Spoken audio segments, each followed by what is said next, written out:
Welcome, dear listeners. I'm Jonathan Carlin. And I'm Benjamin Carlin. And we invite you to join us through the Griffin door, your one-way ticket to the enchanting world of Harry Potter. So grab your wands and dust off your broomsticks and join us as we unlock the riddles inside Goblet of Fire. Chapter 7, Bagman and Crouch. Or as the audiobook would pronounce it, Bagman. Bagman. Bagman and Crouch. Bagman and Crouch. It's like a man of bags. Like a man of bags. Yes. He's known for his many bags and other things too. So many bags, this guy. He's just So many hauling things around, duffel, backpacks, you know. Yeah. Satchels. It seems incredibly unlike Mr. Crouch to have just so many bags. Well, but Bagman. Bagman. Yeah. Is Bagman. different from... It's different than Crouch. Oh, yeah. Oh, my gosh. Yeah. Bagman is Bagman. My mind literally was assigning the Bagman, and now all I can picture is like imagine like a rom-com shopping spree where they're holding like, you know, hundreds of like bags from like the department stores and stuff, except it's Barty Crouch. Oh, okay. And so it's like he's like really this like stern looking man with like, you know, Bagman, no, Bagman. Anyway, so we're way off topic already. I think this is a rather delightful chapter. I mean, it's such a world building chapter. It's kind of like a long chapter too. It is a little bit of a long chapter, and it's fun because I think in the movies there's the scene where Harry walks into the tent for the first time, and he's just like, "Oh, I love magic." Yeah, and I'm like, you know, this chapter is that sentiment. It's just like, I love magic. I love magic. It's so cool. I love it. Look at everyone here together. You want to know who doesn't love magic? Well, who does love magic, but who loves to not use it in this chapter? Arthur Weasley. Arthur Weasley. Dude, his delight at setting up camp. It's like he keeps using like this premise of no boys, we can't be using magic. Oh, I know. It's like he keeps like using his position at the ministry as his leveraging chip to not do magic when he's clearly like still doing it. Yes, we talk so much about how each of the Weasley children take after like one of their parents in like very obvious ways, or like have like pieces of both. But I feel like he's using like a very like Molly ideology to do a very Fred and George kind of behavior. Yes. You know? Yeah, right. Exactly. Yeah, I like it. So anyway, before we dive on in, as per always, we have to talk about the chapter art. We sure do. Is a comically large top hat that apparently Ron buys later in the chapter. Yes. And I have to say, I'm pretty sure when Ron buys one of these shamrock claddin top hats, it is described as a pointed hat. Oh, is it? And not as like a large top hat. Not as like a large, very large top hat. Yes, man, this is a long chapter. I was looking for the exact. Let's see here. Pointed green hats bedecked with dancing shamrocks. Ah, well, there you go. Nothing pointed about this hat at all. Not at all. Actually, this is one of the props in the movies that I like the least, because it looks like I have seen that, you know, muggle souvenir hat in a shop before. Yeah, exactly. Yes, it is very non-wizardy. Like it almost looks like they walked through the like festival grounds of like a UK like football game, right? And bought souvenirs from there, and then went to the magical Quidditch match after picking up. That is what it looks like. Their souvenirs. Their souvenirs. Yeah. Otherwise, I mean, it's a fun looking hat. I think it's interesting that the clover is 3-leafed, which I suppose most clovers are 3-leaf, but it just seems like a 4-leaf clover would be like more magical. It does feel that way. Right? Yes. Yeah. Like they are. I could even see 4-leaf clovers being like a potion ingredient, because they are like. Actually, it feels like a great ingredient for Felix Felicis. It does. Although, actually, I'm glad you brought up Felix Felicis, because I had some notes about it in this chapter. Do you? I do. And then it was one of those where I was thinking about it. I was like, I feel like, and then I was thinking about it more, and I was like, oh my God. So we'll get to it. I am so eager to hear more. I do like that they put the 3-leaf clover on there as well, because this is one of those things. If you don't know, I love the Boston Celtics, and Their logo is a 3-leaf clover. Look at you go. Not a 4-leaf clover. Not a 4-leaf clover. Okay. Okay. Good to know. Good to know. So there you go. So the book is repping for your favorite team right now. Exactly. I love it. I love it. Okay. So also before we dive on in, we do have to make a correction from just about the very last sentence of the last chapter. Oh, really? Because we were assessing the time of day to be 7:05. Oh, it's 7:05. It's 7:05. So it is. Oh my gosh! It is 5:07. Who would say 7:05? I think I genuinely think that's part of the whimsy. Like That they're saying it's 5:07. Yes, Yeah. because it's like logically you would think what's happening is 7:05. Yeah. And because that would mean 7:05. Oh and that's my like a round gosh. number. But I'm so mad because we went on about this forever. I know. I know. Yep. So we had to make that correction because a couple people wrote in and they were like, "Oh my gosh, I always interpreted that a different way." And then a couple people were like, "You guys are wrong," and those people are Those right. people are right. Oh my gosh, I feel so dumb. It does say 7:05, which I've never heard anyone say. I would have just assumed it said 5:07. Yes. Man, okay, so that means the Diggories did not walk for 2 hours then, or 4 hours. That still means they maybe walked 2 hours. It's still a lengthy jaunt. It's still not short, right? Especially at 2 a.m. Yes. You know. So anyway, yeah, I think that was a good correction. And then another thing that Ethan the editor pointed out to us after recording last week's episode that I was just like, wow, that's so cool. Is they are walking up Stoats Head Hill. Okay. They are the Weasleys, who live in the borough in Ottery, St. Catchpole. Right. And Otter, Weasel, and Stoat are all members of like the same family, like the same genus or whatever. Right. And so it's like I've never considered Stoat's head. Like I've never thought of the animal called a stoat before. Right. You know, I've just assumed that this is just like a landmark. Yeah. But I'm like, oh my gosh, they're all so clever. So That's it. Otter, Weasel, and Stoat. There you go. All members of the same family. That's so funny. Yeah. And then it's also that maybe I wonder if that brings into like focus like Hermione's Patronus at all, because that's an otter as well. It's an otter. It's like next to the Weasleys. Yes, kind of exactly. thing. Yep. Yeah. Very like adjacent. Yeah. Exactly. It's like Hermione is like home to Ron. Exactly. Yeah. Yeah. Or Ron is like home to Hermione.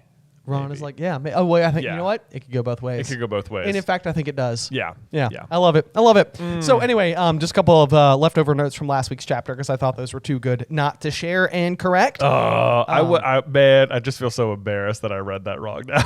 No. I mean, it's a silly thing. It is. Nobody would say that. 7:05. Yeah. And I mean, Stoats Head Hill. it is remarkably early in the morning. It is. As well. Like, you know, it's like they're waking up early and everybody has experienced that, like, you know, wake up at 6 a.m. sensation. Yeah. And I guess it's possible that they still just woke up at 6 a.m. But like it just, I don't know. Yeah. No, it's not possible. No, it's not possible. Oh my gosh. I'm like No, it talking can't myself be. back into the same logic that got me to that spot in the first place. Yeah. No, they couldn't have gotten up at 6. They had to have gotten up at like 4. 4. Yeah. Okay. Yeah. All right. Not that it matters at all to the plot. It's just poor Matho. We're trying to figure out how far they walk. Exactly. Yeah. That's all. So anyway, we are picking up on the tremendous cliffhanger, which is 7:05 from Stoats Head Hill. Yeah. Only to discover who in fact is speaking to these people. Who is this declarer of time? Basil. Basil. One of two guys who are dressed terribly. The man who wore a tweed suit with thigh-length galoshes, and his colleague a kilt and a poncho. Which, like, where are you even getting these collections of clothing? I genuinely have no idea. Yeah. It's like part of me almost thinks that like the wizards are just having fun.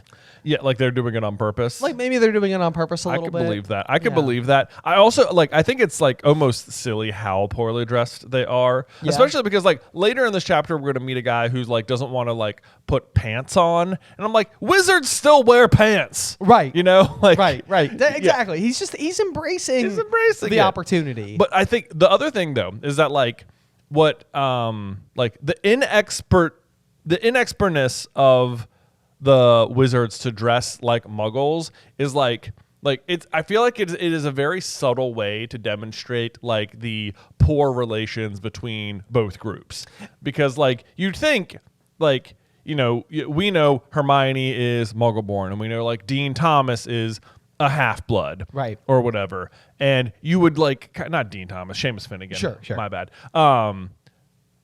Dean is also Muggle-born, right? Yes, he is, for what it's worth, right? Is he full-blown Muggle-born? Yeah, he's full-blown Muggle. Well, he doesn't know. He doesn't know. He doesn't know one of his parents. He doesn't know because his dad left, but his mom's a Muggle. Okay. Yes. So he can't prove it. He when can't it comes prove to, it. Which is why he's on the run later on in Deathly Hallows, getting way ahead of ourselves. But it's like, it's an interesting, like that, you'd think if there was enough of that a lot of wizards would just like get it because they're like their Muggle companion would just tell them how to dress. Oh, more sure. or less. Right. You know what I mean? Yeah. So it's like it feels like a very like subtle way. It's like, it's not like it's not like an act of prejudice, but it is like representative of like a poor relationship between groups. Right. Because otherwise there'd be like better communications. Like it almost makes you wonder like if Muggle studies is not a very like well-developed curriculum. Oh, right. Or like these people didn't take it.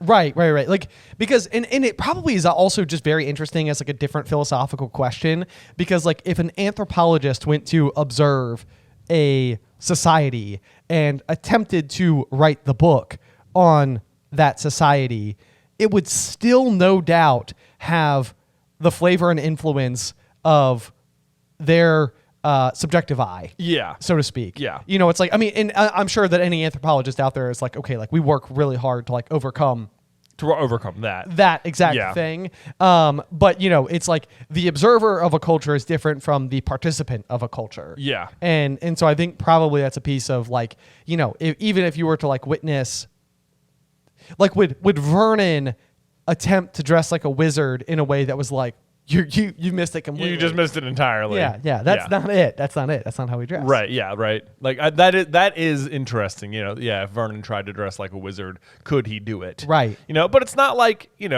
Harry goes to. I mean, I guess he buys the robes at a wizard shop. It was just like, oh, Vernon, you've been invited to see Harry compete in the final round of the Triwizard Tournament.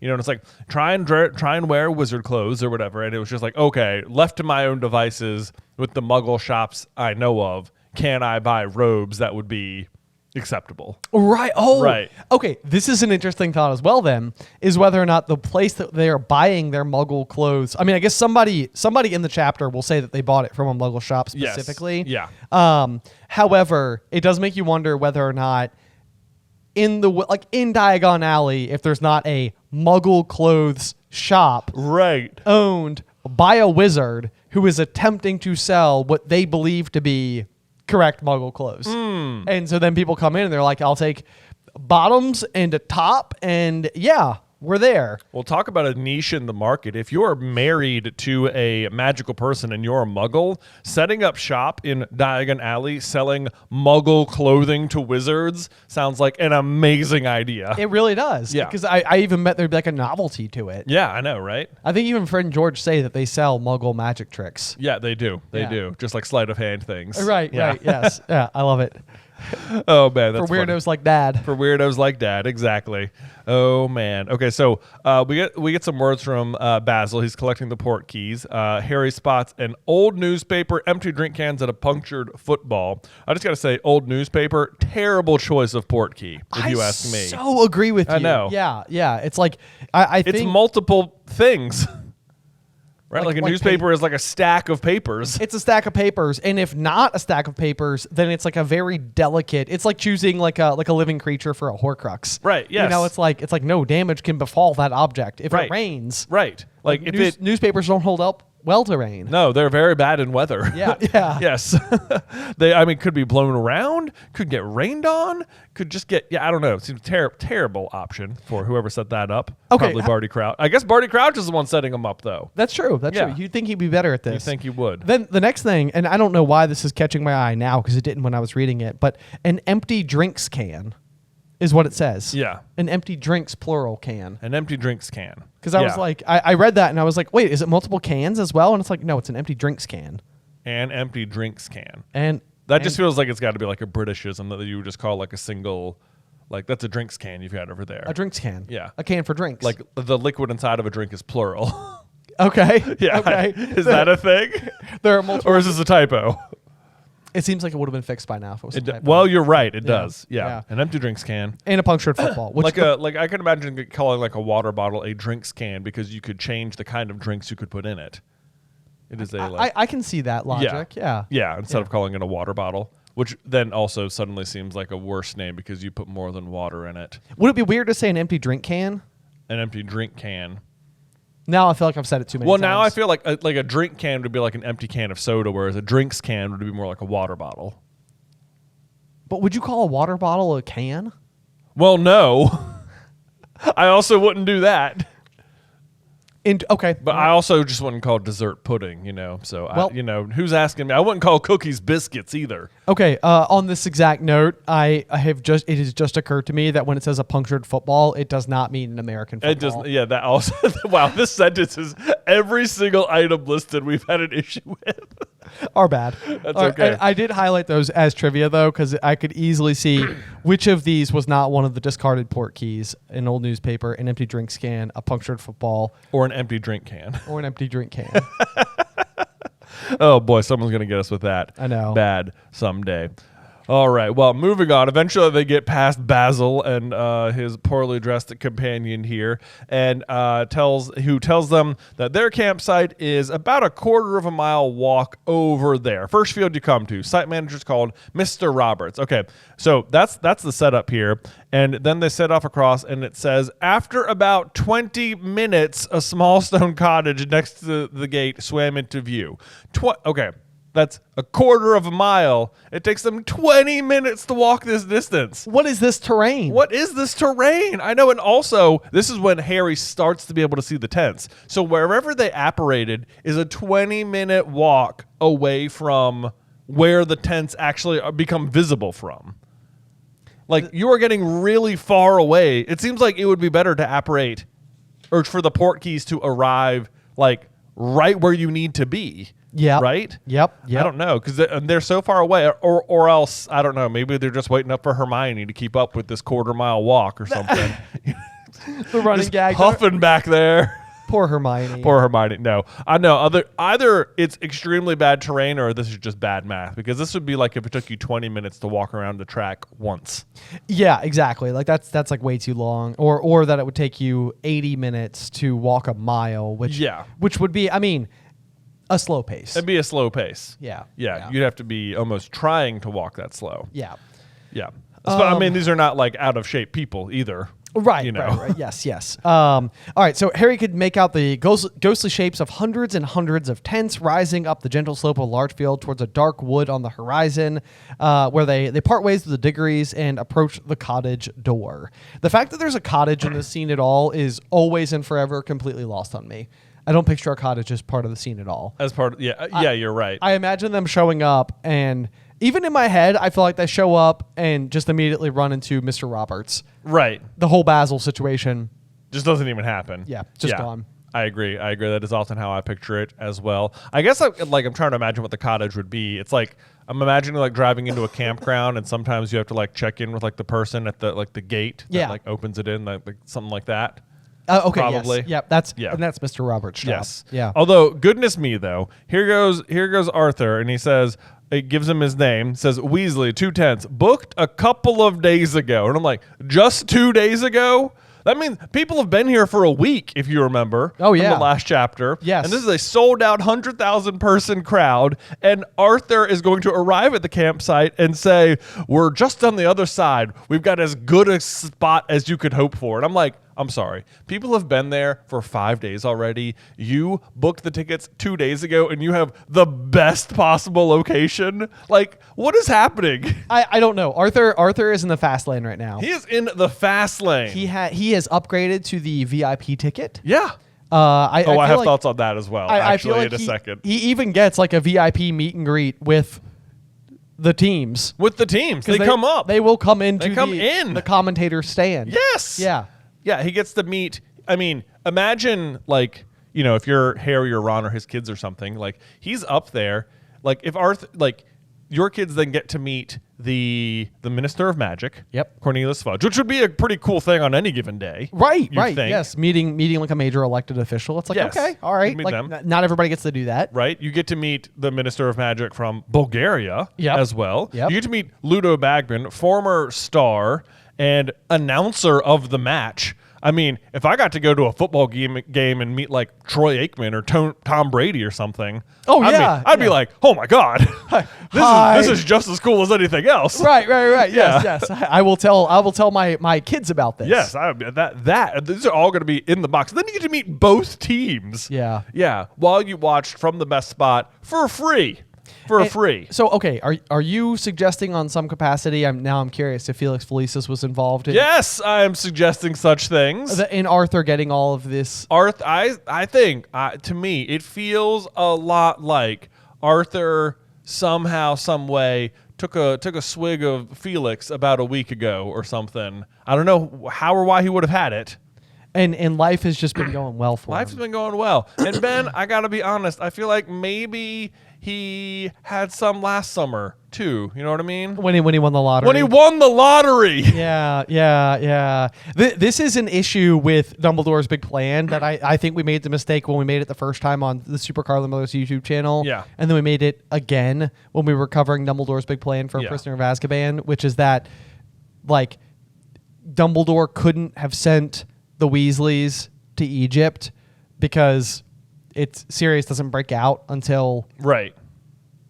after he sees the picture. Right. But maybe he slipped him some.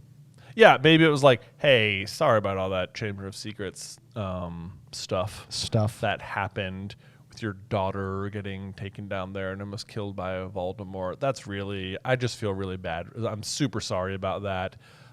It's not much, but here you go. Here's a little bottle. Had old Severus whip it up for me, you know. Yes, indeed. Please accept our apology and have a good summer. Wink. A wink.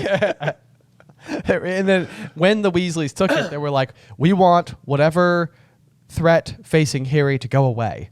And that is what led to the remarkable circumstances that are Fudge going to Azkaban, giving Sirius the paper, that particular paper featuring the photo of the Weasleys, and inside of that photo is Peter Pettigrew. There you go. Exactly. Felix is the only explanation.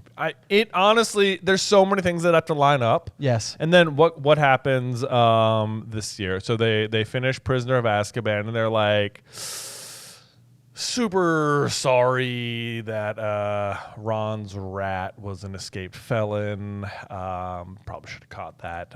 That's our bad. He was also, he did get attacked by that guy, got knocked out right there, and then almost got bit by a werewolf. So here's a little bottle. Just want to smooth things over. Second year in a row. Figured you guys could use a pick-me-up. Figured maybe this is the least we can do. Had Severus whip it up for me again. That guy, he's got some Felix. You know what I mean? Oh, yes, indeed. Yeah, I forbid him from drinking it, but you guys have this little bottle and see you at the World Cup. Wink. You want to know what's kind of interesting is I have a feeling after this year of school, Amos Diggory's probably getting one of these packs. You think he's getting one of these packs? I think he's Hey there, Amos. Dumbledore here. Dumbledore here. Severus has been hard at it. He has been hard at the cauldron. You know, thick bottom cauldrons. Some of the, Yes, the Weasleys, they are on top of that the cauldron bottom thickness. Anyway, super sorry about your kid. That's our bad. That is our bad. We should not have put him in that kind of danger. We should not have done that. Should have made the port key myself. Should have done it. Thought I could trust the guy. Couldn't. Turns out he was actually a nemesis. Very good actor. No one could have seen it coming, except maybe him with that eye. Am I right?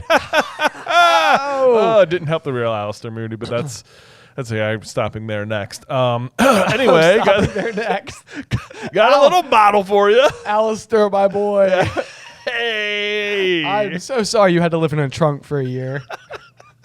The amount of, I love the idea that Dumbledore says the stock of Felix releases in his like apology bag. He is spending his summers like righting his wrongs. Oh no! Just 2 days ago, Mr. Weasley managed to secure the best campsite in the 100,000 person campgrounds surrounding the stadium. Yes. Yes. Yeah. I mean, just impeccable luck. Impeccable luck, one might say. And he's directed there, but first he has to pay. And this part always, I mean, it sounds confusing. I was really trying to think about it because he's like, Harry, come help me with it. Because I guess he just has to pay with paper money, which he's confused about. And it's like, he's like, this one's a 10. I see the numbers. And this one's a 20. And I'm like, or a 5. And it's like, like you can read numbers, right? Like I know, yes. Is there a good? I mean, like I can understand. I don't even know I really can. Like if it was in a different like language, then surely that would make it like a lot harder. But like it's like when I traveled to Australia. I mean, I guess we use paper money and they use paper money, but like I wasn't like, wait a second, what is this, a 5? Oh yes. Oh, it is indeed a 5. Right. Like unless I don't know if unless you're paying with like a combination of like coins and dollars. I can see that maybe being like if you had to which doesn't sound like it. I'm sure he's just handing him like bills. Right. But like I guess I could see where it would be like if your currency system was not in like a base 10 system because theirs is in like a base. Oh God, something ridiculous like 17 and 29. Yes. Yeah. It's absurdly ridiculous. Yeah. Where you might not know like how to do like cents or something to get to the next like dollar, right, or pound, I guess.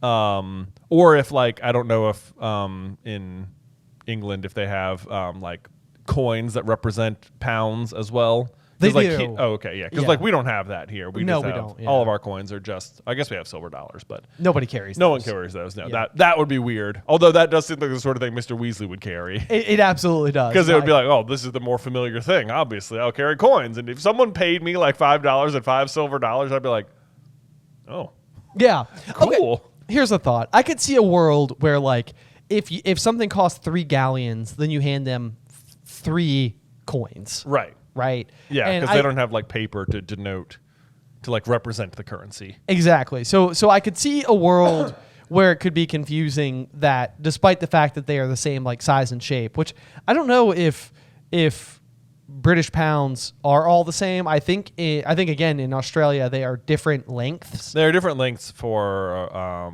blind people. Yes. Yeah. Like that is to accommodate and understand Yeah. like what denomination you have. But I could see that maybe being a thing. Like this piece of paper is worth like 5 galleons. It's not like they have they don't have like a 5 galleon coin. Right. This green sheet of paper has a 1 on it, and this green sheet of paper, which is by all accounts otherwise the exact same, has a 5 written on it, but this one means 1 of those and this one means 5 of those. Right. Yes. Right. Yeah. Oh, okay. So maybe that's where it's coming from. But yeah. he's also confusing a 5 and a 20. So like the way in which he's being confused is still a little odd. Yes. Yeah. And he says I see the little number on it now, but they're not that small. Yeah. Well, at least not. I don't know. Maybe I don't deal with that much. Pounds. That's true. But that's true. I don't think. Yeah. I think it's manageable. I think so. But that's okay. That's okay. So he doesn't know how to do it, and Harry helps him through. So there's that. But then the question of like, and I think this is really like big setup because we're really trying to establish now the fact that there's like this like international collective of wizards. Yeah. So there is like that question of like, are you guys foreign? And Mr. Weasley is like very confused. But basically, Mr. Roberts is explaining that like everybody's been having difficulty with money, which it has more to do with the fact that they are wizards versus muggles. But through the actual context, I think, and setup of this chapter, this has way more to do with the fact that there are foreign wizards. That's true, too. And that's like a huge element of the Tri-Wizard Tournament, the Quidditch World Cup, just we're expanding. The wizarding world is growing. Precisely. Yeah. Yes. For us, the audience, as well. He says, Mr. Roberts says, I had 2 try and pay me with great gold coins the size of hubcaps 10 minutes ago. And I'm like, were those galleons? Or is that how big galleons are?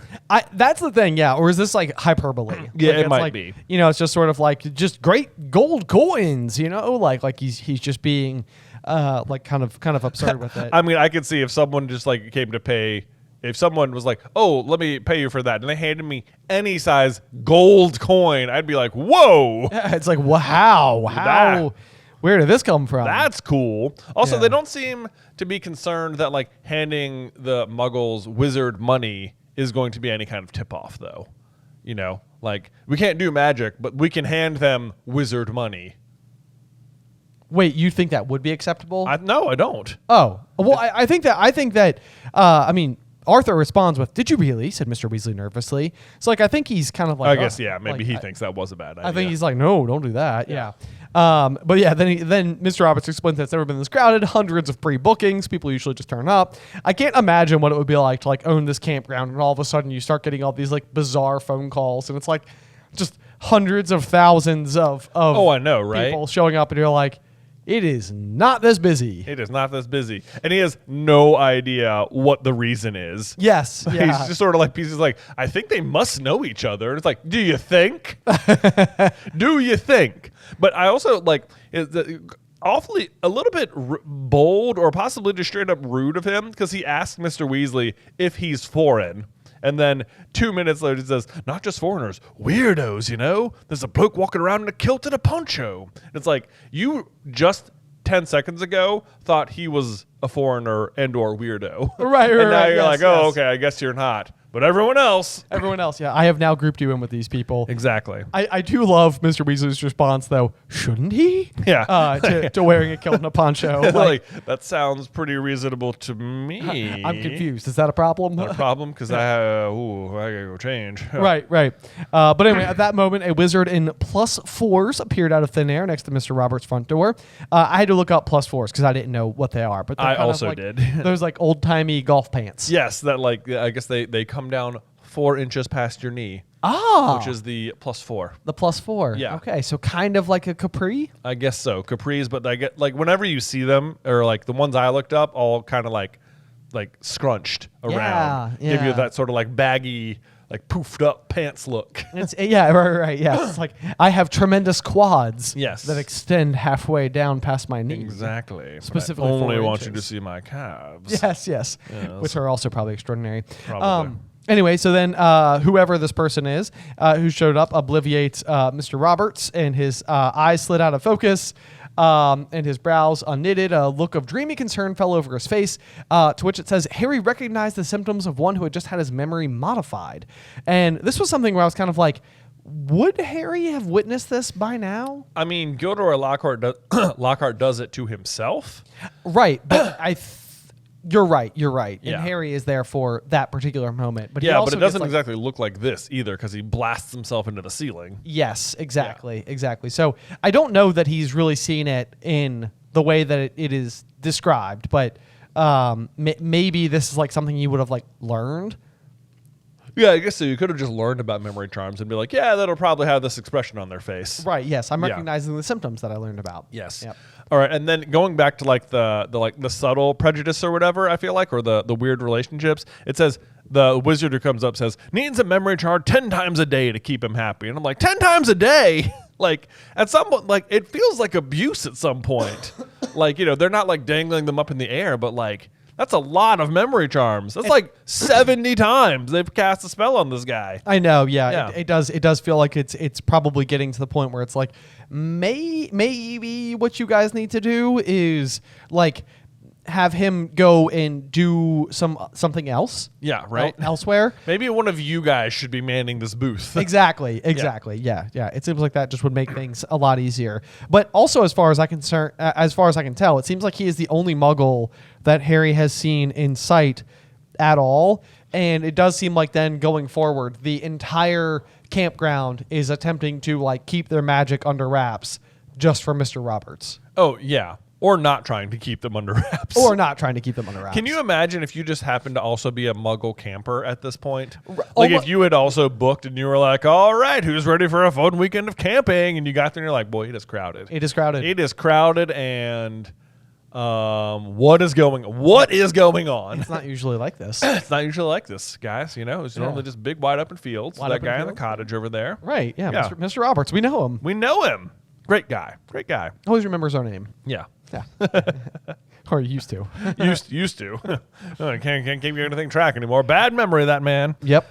Yep. Let's see. So everyone starts like hating on. You meet Ludo Bagman a few times before you meet him. Yes. Yeah, they talked about him the night before at dinner, and now this ministry guy's like, and Ludo Bagman's not helping. Well, trotting around talking about bludgers and quaffles at the top of his voice. Not to worry about anti-muggle security. But what anti-muggle? Like for Mr. Roberts, he's the only one there. You're right. Right. Yeah. No, I do think you're right though, because it's like we've been set up by the fact that Percy didn't like him. But honestly, anybody who Percy doesn't like, you can almost just assume is going to be a delight because it's Percy.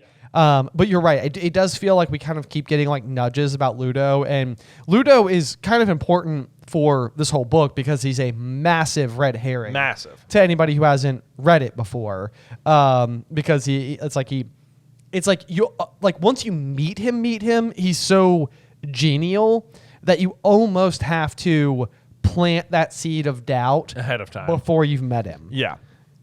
Otherwise, though, like when we do meet him, it's like everyone else at the ministry is just acting like so tired and like beaten down, and Ludo is just has the best attitude. I think about it. He really does. He's He's just haven't having had fun. more fun in years. Right. He's having the time of his life. No one else is even trying to have fun. It doesn't seem like. Come on, guys. Come on. I know. Quidditch World Cup. Perk up, guys. Come on. Perk up. But yeah, so let's see here. So Ginny points out he should know better than to talk about bludgers near muggles, shouldn't he? And then Arthur responds, he should, said Mr. Weasley, smiling. And he kind of goes on to explain, like, Ludo's always been a bit, lax about security. Mm-hmm. There you go. More immediate red herring set up. Yes. Yeah, exactly. And it's like, the thing is, though, is that Arthur kind of seems like, I think it plays so much into how much fun he's just having doing like muggle stuff.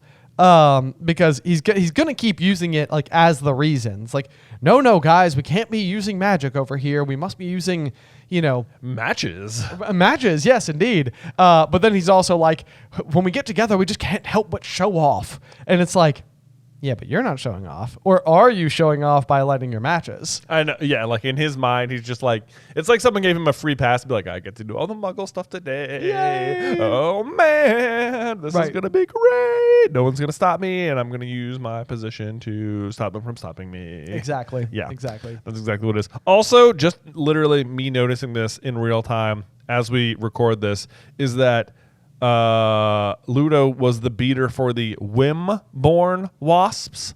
I think I've always thought it was wind-born wasps. Yeah, you might be right. The Whim-born. Whim-born as in the born identity wasps. Yes, Whim. Wow. I was like wind-born wasps, of course, because wasps can fly. They're wind-born. Right. Yeah. I did highlight that because I was like, just a good trivia question. Yeah. In the future. Yeah. But I wonder if this means if somebody asks us like on tour if we have to get the spelling right. Oh. Because we'll both put windborn, and they're gonna be like, no. No, it's the Whim-born. Yeah, you're right. I've just set us up for this to happen. I know, you have. Yeah, the Whim-born wasps. Digest it into memory. It's There so you go. obvious right now while I'm looking at it, but I know Yes. it won't be when we're on stage. Mm-hmm. Anyway, then we get more descriptions of different things that people are doing to their tents in an effort to make them muggle-like, but then adding things like chimneys or bell pulls or weather vanes. I love the idea that even if you're just out camping, you're like, I probably need a weather vane. Yes, indeed. Yeah, I mean, we got no absolutely. direction the wind's blowing, right? I know. What else are we going to do? Yeah. How am I going to tell? Right. They walk past an extravagant confection of striped silk, like a miniature palace with several live peacocks tethered at the entrance, which I'm sure you highlighted the exact same thing. Later, we will, learn that the Malfoys have peacocks strutting around Malfoy Manor. And as this is a very extravagant tent, it seems like it's possible this is just the Malfoys' tent. Oh, because we also know that they're present. Yes, at the we know Quidditch they're World Cup. there. They and- are there, yeah. So I don't think they would care about concealing the magic. None whatsoever. Yeah. If They're anything, not like I think that- respecting muggles. Right, but I don't even think they'd be like having fun by doing magic. They would be like flaunting. They're like actively just like, nope, we do magic. Yeah, we do magic. We will not be catering to muggles. Right, yep. Yes. Let's see. Then they pass a tent that has 3 floors, which I'm like, that is interesting. I can't even imagine a 3-floor tent. Yep, several turrets. Yeah. I guess you could have like a giant yurt or something, right? You could have a tall yurt. Yeah. Why not? You know what? We went to a yurt that had a 2nd floor. It had a sort loft. of. It had a slide. You're right. Yeah. Yeah. You're right. We have gone to that. Yeah. Yeah. So you know what? Maybe they're closer than we think. You know? Exactly. They're not weird. Yeah, they're just trendy. They're just trendy. Yeah. These people are way ahead on glamping, is what it is. Yes. Exactly. Yep. Yeah. Sounds awesome if you ask me. Yeah. I do like when they reach their campground, there is a sign hammered into the ground that reads Weezly. Yes. He misspelled Weasley. Weasley, yes. Which that's something you don't realize if you're just listening to it. No, you do because it actually it reads the letters out loud. Oh, does it? It does, yes, in the audiobook because I was like that's kind of funny because otherwise you don't get the very small joke. Oh, okay. So yes, the audio, or at least the Jim Dale audiobook does spell it out. Wow. Well, I still didn't realize that, but oh well. And then Mr. Weasley couldn't have a better spot. Yes, even though you only booked 2 days ago. But whatever. Felix Felicis, man. Felix Felicis. Felicis. I mean, how? What other explanation could there be? There's no way that the best spots aren't taken. Right. I mean, unless they're like reserved for very specific circumstances, and Ludo was like, "I need someone to give my tickets to." I mean, maybe Ludo doesn't have like any close friends. Okay, I have more thoughts on that. That is possible. I'll give you that. Okay. But I still have. Well, I have more thoughts on it. We'll get to it in a second. Okay. Yep. No problem. Yeah. Sounds good. Sounds Okay. good. Let's see here. So then he says, right, he said excitedly, no magic allowed, strictly speaking. We'll be putting these tents up by hand. Shouldn't be too difficult. Muggles do it all the time. Here, Harry, where do you reckon we should start? And Harry had never been camping in his life. I know. I love the idea, though, that like it's like this is like another one of those things because it's like he would just assume, Harry, as someone who grew up with Muggles, you must know this part of their culture. Oh, let me tell you what Muggles are really bad at, especially in the 90s, is setting up tents. Yeah. Yeah. It is like a known way to have an argument with anyone you love. Absolutely. Like nowadays, tents are pretty straightforward. They've gotten very good at making them. Yes. Back when this book was coming out, not the case. Nope. Those tents were always a total hassle to set up. Oh my gosh. I mean, I don't know what kind of tent they have, but it sounds quite ornate. It does. Yeah. Yep. I highlighted Harry had never been camping in his life because it's funny that as of yet he has not been camping because that will change so big time in 3 years. In Deathly Hallows, camping becomes his whole life. His whole life. Yeah. He's living that sweet van life minus the van. Yeah, exactly. He's just out there, he's like no trace left behind, Right. Yeah. Leave no trace. Yeah, leave no trace. LNT. Yeah. I do think this is kind of an interesting thing, and I'll come back to it here in just a second. But it does say that he had never been camping in his life because the Dursleys had not taken him on any kind of holiday, preferring to leave him with Mrs. Figg, an old neighbor. 2 notes here. One is that I can't imagine that these holidays that the Dursleys are going on is camping. Oh, no. It's like no way. I don't imagine them being like, that's it, Harry, you're staying at home. We're going camping. Yeah, no, they're not going camping. No chance at all. Also, I think that Mrs. Figg may have an ex. Oh, I absolutely wrote the exact same thing down. Yes, pound it. Oh my gosh, that's amazing. I'm so glad. Look, right here. Mm-hmm. Yep. Perkins and Figg. Oh my goodness. They used to be an item. I think there's no way around it. Specifically, okay, because let's see. They finally set up the tent, and Mr. Weeze is like, we'll be a bit cramped, but I think we'll all squeeze in. Come in and have a look. And this is the ultimate hypocrisy of Mr. Weasley here, where he's like, we can't do magic, but our tent, the inside of our tent is up. That's fine. Like, guys, come on, be real. Like, we're doing some magic, all right, God, let's. I mean, it's behind closed tent flaps. I know, right? Yeah. And then Ron's like, we've got an oven. And he's like, we can't cook with that. We can't use magic. And it's like, the inside of your tent is magic. Right, And right. you're inside the tent. No one's going to see you light the oven. The oven? Yeah. Yeah. Come on. They're going to think you're inside some tiny little canvas tent. Also, Muggles have ovens. Yeah. Muggles have ovens. Yeah. But not camping. Well, I mean, not necessarily, but yeah. Also, Muggles do have ovens. Yeah. Yeah. Yeah. Also, what I'm impressed with, though, is that it's complete with bathroom. I know. How is this working now? I don't know. I don't know either. Where does it go? Where does it go? Does that mean there's like plumbing beneath the tent somehow all of a sudden? It just appears. It just appears, Yeah, right? There's like magical septic. Yeah, magical septic. That's just like or is it just like it's a place to go to the bathroom and then just like old school, you still got to vanish it or something? Yeah, okay, I got you. Yeah. I got you. Like a chamber pot. Like a chamber pot. Yeah. That could be it. Yeah. Probably. Okay. You gotta rough it somehow. But yeah, so not only is there bathroom and kitchen, but oddly enough, it was furnished in exactly the same sort of style as Mrs. Figg's house. Mm-hmm. There were even crocheted covers on the mismatched chairs and a strong smell of cats. The strong smell of cats is the giveaway. It has to be. It has to be because like it's not impossible that Perkins just has a similar style Right. as Mrs. Figg, you know? Like that's a particular aesthetic, sure. But it says that the crochet covers on the mismatched chairs and the strong smell of cats. Yeah. Like yeah. it's not just that it like looks like her room, it looks and smells. Well, and even beyond that, Perkins works in the misuse of Muggle artifacts office. Muggle. And she's a squib. Squib. So somebody would have experience with such things. Yes. And we will also know that when the time and location of the hearing is changed, Perkins is the one who alerts Arthur to it. So, and we know that Mrs. Figg used to be a member of the Order of the Phoenix. So, like, maybe Still a member of the Order of the Phoenix. still a member of the Order of the Phoenix, but Yeah. maybe Perkins used to be like more. I mean, he seems like a good lad. He's like a good he guy. just has lumbago. Yeah. Also, okay, he does say that. He says, I borrowed this from Perkins at the office. Doesn't camp much anymore. Poor fellow. He's got lumbago. And I'm like, I don't think that's even much of an excuse because lumbago is a Muggle ailment, and I don't feel like they couldn't fix that by magic. Yeah, it does. You know what I seem mean? It does seem like that would be the case. Also, my whole life, I don't know what I thought lumbago was, but I don't think I ever realized that it was like lower back pain. That is like when I was reading, I've always assumed lumbago meant lower back pain, and I did look it up, and I was like, okay, good, my assumption was correct. Oh, nailed it. got Yeah, it. yeah.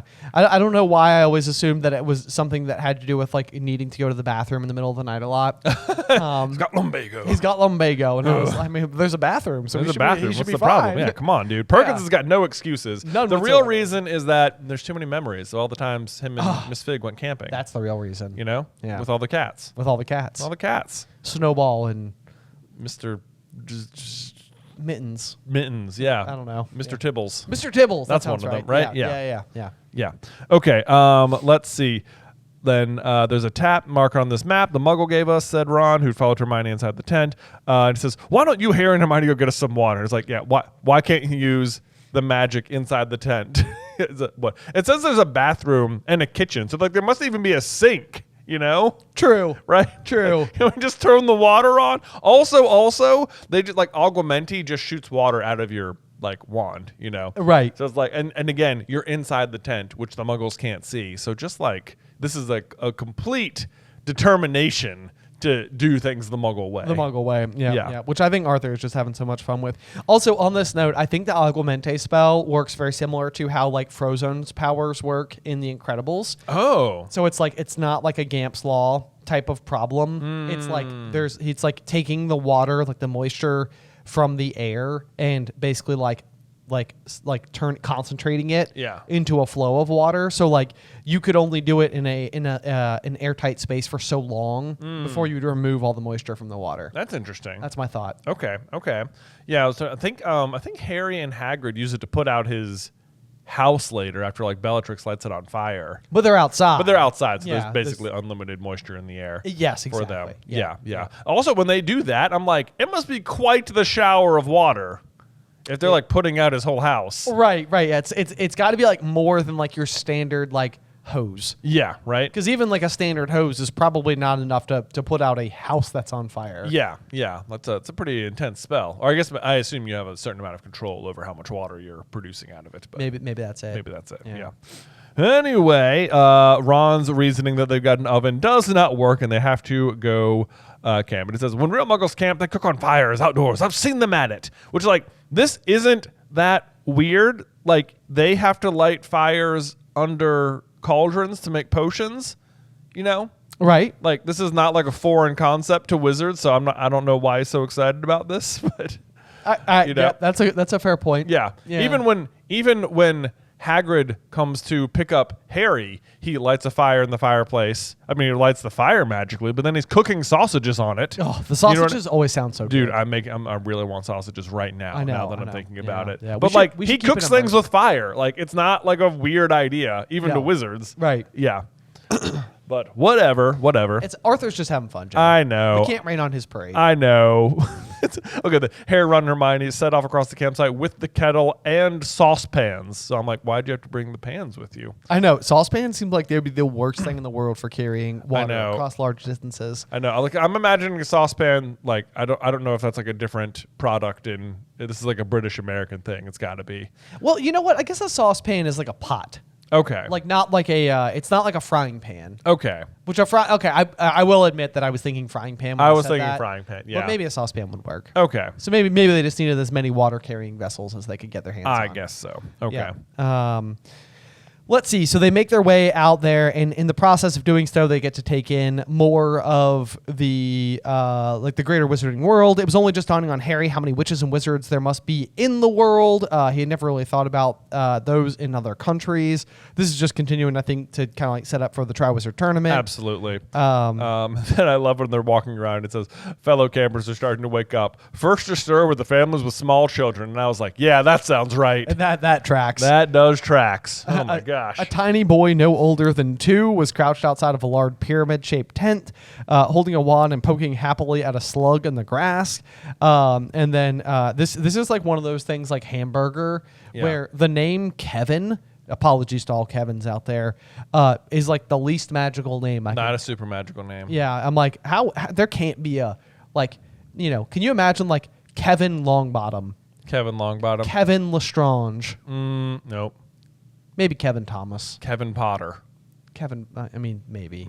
Yeah. Even, it's not as good. Yeah. Yeah. Kevin- I mean, even Hermione is pretty magical. That's true. Yeah. Kevin Dumbledore. Kevin Dumbledore. Brian Dumbledore, though. There is a Brian in there. But I feel like that's supposed to sound ridiculous. It is supposed to It's sound like ridiculous. Brian is part of Dumbledore's name because it sounds so out of place. Right. Yeah. Right. Yes. Anyway, then his mom comes out and steps on the slug and he yells, "You bust slug! You bust slug!" Which I just think is funny. I know. Like, oh, sorry. Were you gonna like play with that slug? Slugs are Slugs are inherently so disgusting. fun. I know. Yeah. Like, I don't know anyone who likes slugs. Right. Yeah. Slugs are not high on anybody's list of like favorite things. I know. Yeah. I mean, if you like slugs, good for you, I guess. But yeah, I don't mind a sea slug. don't mind a sea slug. Or like a nudie bronc. If I see like a slug out in my garden, though, Ben, I mean, it's dead to me. Oh. I mean, I say dead to me. It's going to be dead to itself quickly. So you that know? it's not dead to your tomatoes. So that my tomatoes are not dead to it. Yeah. Oh yeah, there we go. know what I mean? There we go. Yeah, I follow. I Yeah. follow. Salt. It's an eater be eaten world. It's an eat or be salted world. Yeah, because you're probably not eating the slug. No, I'm not. Yeah, not at all. It seems like it would be like the Yeah. worst tasting thing. Ugh! Anyway, let's not talk about Ugh! eating slugs. Let's not. The Ron does barf them up 2 books ago. That's true. That's true. Terrible. Can't even imagine. That But sounds great. It almost sounds like it would be worse to eat them than to vomit them. You're right. Yeah. Yeah. Better out than in. That's what I always say. Exactly. Oh man. So let's see. Kevin, 2 girls barely older than Kevin, are riding toy broomsticks that rose only enough for girls to skim the dewy grass. So probably similar to the one Harry had when he was just a small lad from Sirius. Yes, indeed. Yep. Mm-hmm. Yep. Sirius's favorite gift to give to young Harry James Potter. Yep. Yeah. Broomstick. Broomstick. Does it twice. Twice. Yeah. No big deal. No big deal. Let's see. What do they have here? Oh, other wizards are also trying to light fires without magic. Yeah, Right. and I think we get like good reference to a lot of the other locations that we will eventually learn about through like Pottermore and stuff about where other schools exist in the wizarding world. Yeah. So we know that there is at least a Brazilian school, an African school, Chinese school. Obviously French and like Scandinavia area. in Or America. America. Yep. Yep. So yeah, I mean, and I don't think it's hitting necessarily all of them, but yeah, 3 African wizards, and then we have American witches sitting happily underneath Spangled Banner. with the Salem Witches Institute. Yeah. Kind of hanging out in front of it, which I think is kind of interesting because in Fantastic Beasts, there's the second Salemers, which is like the adversaries of the witches. Witches. Yeah. So the second Salemers, I guess, are there to take down the Salem Witches. Yes, which I guess then suggests that there were the first Salemers who must have been the ones that conducting the Salem witch trials. Yes. Per Wizarding World lore. Right. Yeah. Right. Yep. Exactly. Let's see here. Then they run into Seamus Finnegan, their fellow Gryffindor fourth year, in their shamrock-covered tent with a sandy-haired woman who must be his mother, who's also obviously the one who defeated the banded Banshee. Yes, and had her memory stolen by Gilderoy Lockhart. Right. Yep. Indeed. Yep. It seems like maybe without that particular piece of self-knowledge, she's grown a little bit grumpy. Growing a little bit grumpy. Yeah. She seems a little intense about the way that she's like, you're supporting Ireland, of course. Of course. Yes. Yeah. Yes. I'm surprised there's not a line that's like, she said as she reached for her wand. And, yeah, right. Threateningly. Boys. I know. I love, too, that Seamus is like the decorations, the ministry's not too happy.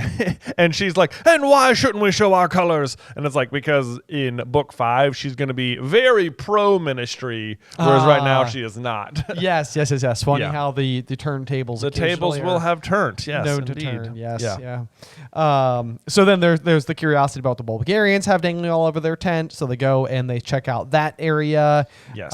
Where they see the poster of a very surly face with heavy black eyebrows all over all of the tents. And it is, of course, Crumb. Yeah, I love the way that the Jim Dale narration has Ron say this. It's like he's grown like so serious all of a sudden. He's like, Crumb, said Ron quietly. What? Said Hermione. Crumb, said Ron. Victor Crumb, the Bulgarian Seeker.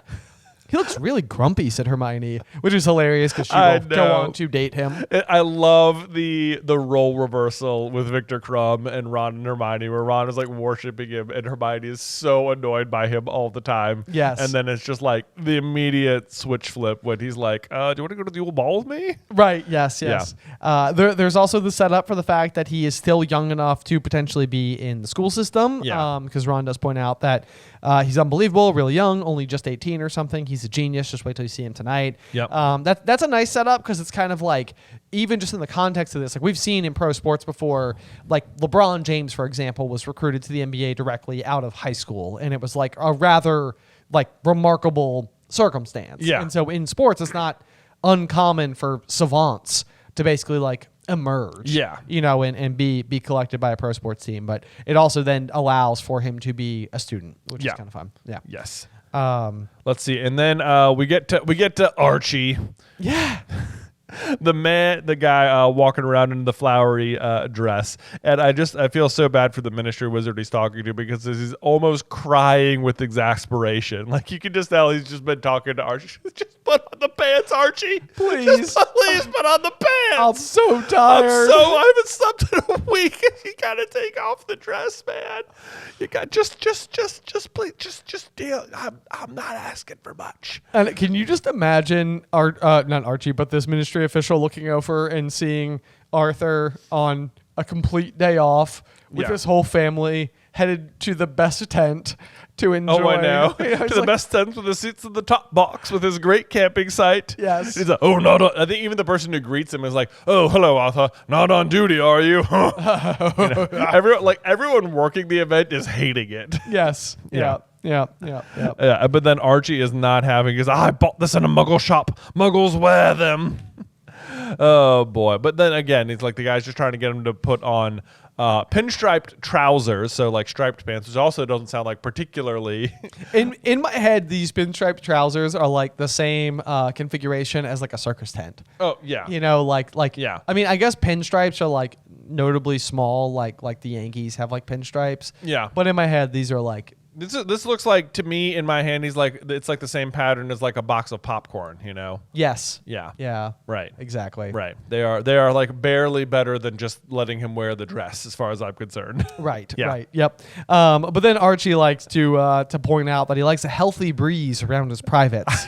To which I'm like, I I don't know why or how this sentiment made it through the editorial process. Why do we need to know about Archie's privates? I don't. I mean, but honestly, I find it to be absolutely hilarious. Oh, it is hilarious. So and it's Hermione thinks so too. Yes, yeah. So she has a fit of the giggles. And has to duck out, and only returns when Archie had collected his water and moved away. There we go.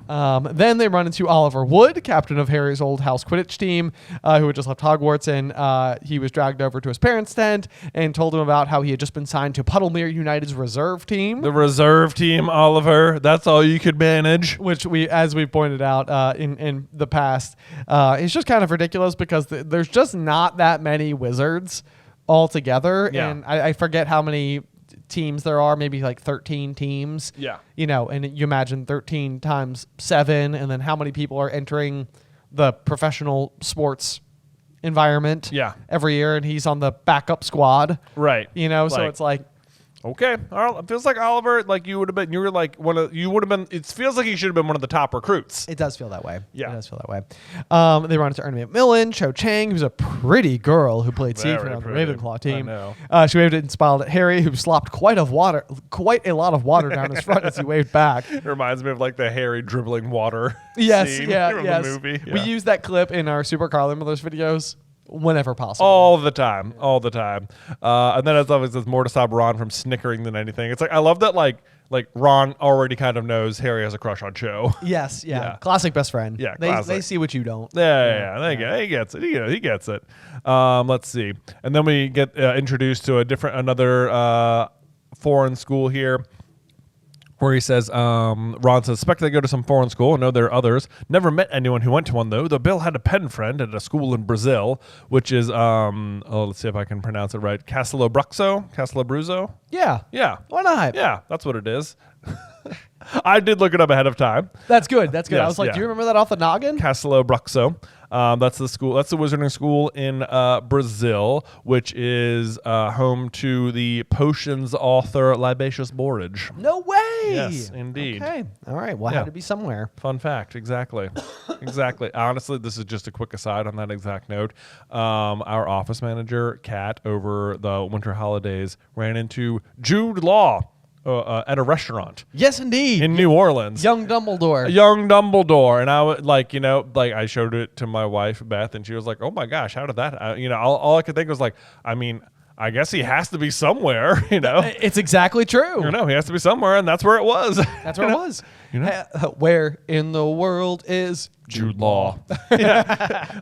Everyone just stop for just a quick second and think in your brain, what do you think Jude Law is doing right this second? Drinking He's doing something. Drinking tea. He's doing something right now. Yeah. What if you listen to this podcast? Oh my God, that'd be amazing. I'm like, what up, Jude? Jude, you want to come on the show? You can absolutely come on the show. You could, yes, indeed. If you're listening right now, Jude Law, you're welcome. You are welcome to come on the show. Yes. Anyway, so Bill's pen friend from Brazil got all offended when Bill was unable to go on the trip over there and sent him a cursed hat that made his ears shrivel up. That's a bit of an overreaction. Doesn't even seem like it was his fault. It doesn't seem that way at all. Yeah, Exactly. Can you imagine Bill being like, oh, my pen friend sent me a hat. Oh, my ears. Oh, no. The poor Weasley ears have just taken a beating throughout the years. They don't make it. They don't make it. No, not so much. Yep. Not so much. So that's too bad. Eventually, they make it back to their own campsite where they have still not started the fire yet because Arthur's having too much fun with the matches, which I kind of understand. Every time I go to light a candle, I will. We have the little electric lighters at my house, but if I have matches, I will always reach for matches because matches are an unparalleled kind of fun. They really are. They really. I mean, it's sort of like its own kind of magic. It is, Ben. I literally wrote right here, matches are their own kind of magic right there. Oh, no way. Yes. Oh my gosh, word for word. Word for word, matches are their own kind of magic. I love it. Because it's true. We are so on literally the same page. Because we're reading the same book. Yeah. Yeah. That's exactly it. Oh, my goodness. I do like that it says that Mr. Weasley was having no success at all in lighting the fire, but it wasn't for lack of trying. Splintered matches littered the ground around him, but he looked as though he was having the time of his life. Hoops, he said as he managed to light a match and promptly dropped it in surprise. I'm trying to imagine how hard I think it would be to figure out matches if I'd never done it before in my life and never seen someone do it. They seem reasonably intuitive. They do. There's not that much that you can really do one way or another. I have had boxes of matches that were just very like bad matches. Yeah. Where like I like struck them and like they just won't light. Yes. Yeah. Which is almost what I have to imagine he's dealing with. Right. Because otherwise, like it doesn't seem. Or if he's just like holding the box in one hand and he's got the match in the other, just like, or like striking it against it or something. I don't know. Right. Yes. Strike a match, and he's like striking. Strike it. Yeah. Hit it. There you go. This is how you do it, right? Right. Yeah. Let's see here though. They have to wait on the fire to get hot enough to actually like start to do anything with it. And in the meantime, a whole bunch of names that we just don't usually see ever come up again, with one exception. Yep. Caught myself before I said all of them. A bunch of ministry people come by, including Cuthbert Mockridge, Gilbert Wimple. Great name, Gilbert Wimple. Very not like Kevin. Very magical sounding name. Yes, indeed. Yes. Cuthbert Mockridge. Yep. Arnold Peasgood. He's an obliviator. Arnold Peasgood. That's a joke, right? Yeah, that's a joke. That's a joke for sure, or at least it has been. Poor Arnold. There's no way in the world he got through school without. No way. Old Arnie Peasgood back there. He never misses. Oh, he's an obliviator. And then we've got Bowden Crocker. They're unspeakables. That's from the Department of Mysteries. Top secret. No idea what they get up to. Oh man, huge foreshadowing right there. It is. Yes, indeed. It's, or if nothing else, just very good continuity for Order of the Phoenix, because Broderick Bode is going to kind of famously be the member of the unspeakable that ends up in St. Mungo's. Yeah, he gets Imperious and then sent to St. Mungo's and then killed by Devil Snare. Devil Snare. I always want to say Venomous Tentacular, and it's not Venomous Tentacular. It's not. It's the Devil Snare. Yes, indeed. Yeah, but the just setting up the Department of Mysteries and the Unspeakables right here, even setting up Bode, very good world building, because it also just includes like a bunch of other just like here's other things, even just like listing the other departments within the ministry gives you like a greater scope of the world. Like here's all the different things that wizards have to deal with. Yes, yeah. This is the kind of stuff that we're kind of like always up against.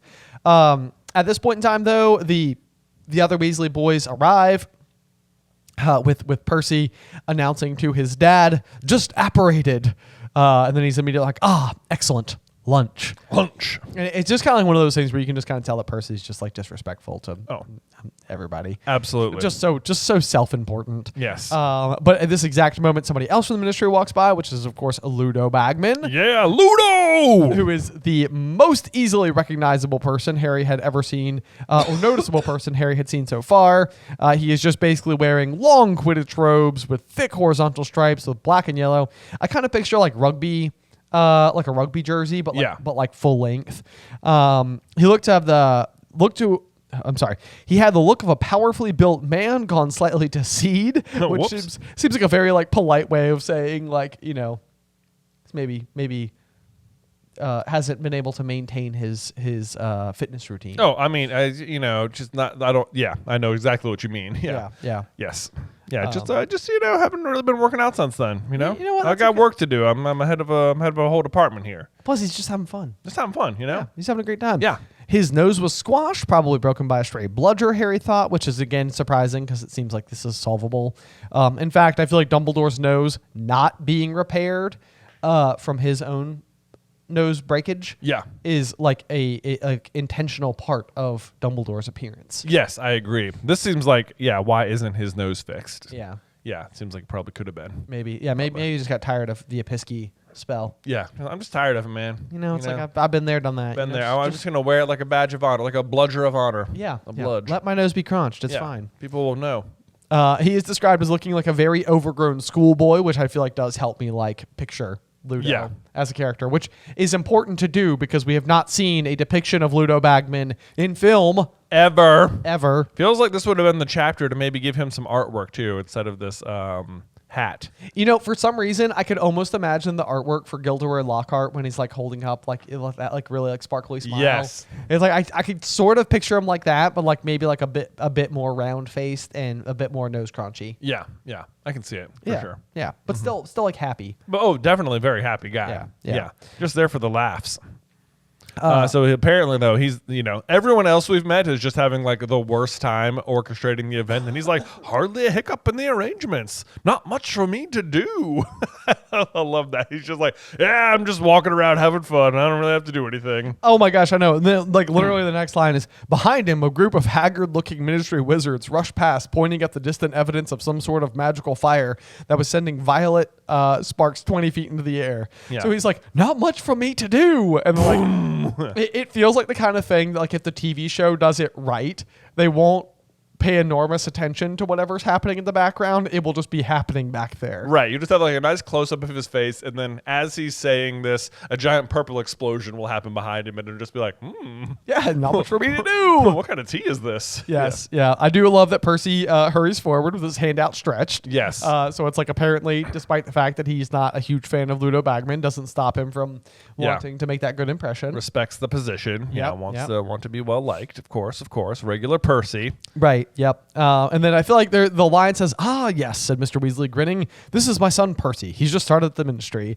I feel like this is like Arthur recognizing this kind of like, I don't know if I would go so far as to call it a flaw, but a characteristic of his son. Yeah, for like sure. he's kind of like smiling at the mildly desperate nature of Percy. He's like, yes, I remember my first year in the ministry, trying to impress everybody, going about it in kind of the wrong way. Exactly. It's like, you got to be yourself, man. Just be yourself, Settle man. down. Look at Ludo. Yep. So he introduces everybody, including Harry, where Bagman does the smallest of double takes when he hears Harry's name, and even did the familiar flick upward to the scar in Harry's forehead. Of course.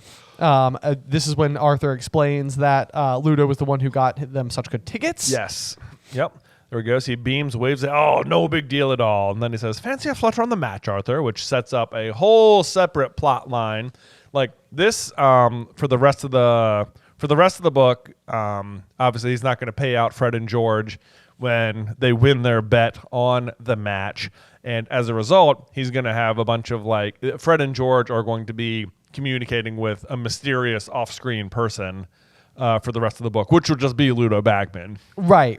Yes. Yeah. Which actually does seem like it's like, well, I don't even know if it would be that easy to figure out, because I want to say that at the end of the Quidditch World Cup, they rush forward to Ludo with like hand outstretched. Yeah. And, yes, I owe you how much? Yeah. So I guess like with From that the reader's line, perspective. you don't know that he doesn't just pay them out then. Right.